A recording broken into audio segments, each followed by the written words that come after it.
సమ్మక్క సారలమ్మ జాతరకు సంబంధించి చాలా రోజుల నుంచి నేను చిన్నతనం నుంచి కూడా చూస్తున్నాను సార్. ప్రభుత్వాలు కోట్ల రూపాయలు ఇన్ఫ్రాస్ట్రక్చర్ కోసం ఖర్చు పెడతా ఉంటే అవి ప్రతి ఏడాది ప్రతి 2 నెలలకు ఒకసారి పెడతా ఉంటాయి. పాతవి పోతూ ఉంటాయి, మళ్ళీ కొత్త వేస్తూ ఉంటాయి. అట్లా కాకుండా పర్మనెంట్గా ఒకసారి వేసినామంటే ఈసారి మళ్ళొకసారి దానికోసం ఖర్చు పెట్టేటువంటి అవకాశం లేకుండా ఒకటి చేయాలి సార్.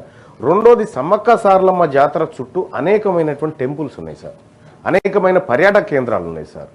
సో ఇక్కడ కూడా ఇన్ఫ్రాస్ట్రక్చర్ పెంచాల్సినటువంటి అవసరం ఉంది సార్. అక్కడ మౌలిక సదుపాయాలు పెరగడం వల్ల పర్యాటకులు కూడా పెరిగిపోతారు సార్. ఇంకా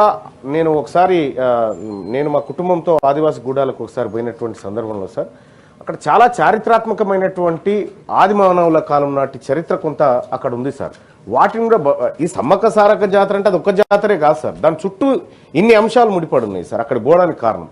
అయితే సమ్మక్క సారక్క జాతరలో సార్ ఇక జాతర అయిపోయినాక 2 రోజులకు 3 రోజులకు అటెంకాలు ఎవడన్నా పోయి చూస్తే ఎంత ఆగముంటుందంటే సార్, ఆ బయటనే విసర్జన చేస్తూ ఉంటారు, మలమూత్ర విసర్జనలు చేస్తూ ఉంటారు. అట్లా లేకుండా జాతర పరిశుభ్రతను కాపాడాల్సినటువంటి అవసరం ఉంది సార్.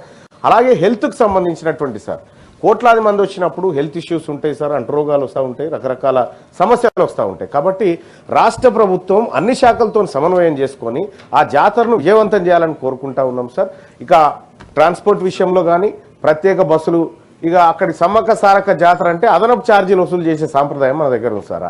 ఈ ఆర్టీసీ బస్సులు వేసి అదనపు ఛార్జీలు వసూలు చేసి జాతర స్పెషల్ అని రాసి ఇంకా దాని మీద 100 రూపాయలు ఉంటే 200 తీసుకుంటారు. అటువంటిది లేకుండా సో ప్రజలందరూ ఫ్రీగా పోయేటట్టు, మరి అక్కడికి ఈ జాతరకు పోతుంది కాబట్టి మహిళలకు ఉచిత బస్సు లేదనేటువంటి కార్యక్రమం కూడా తెరపైకి వచ్చే అవకాశం ఉంది. కాబట్టి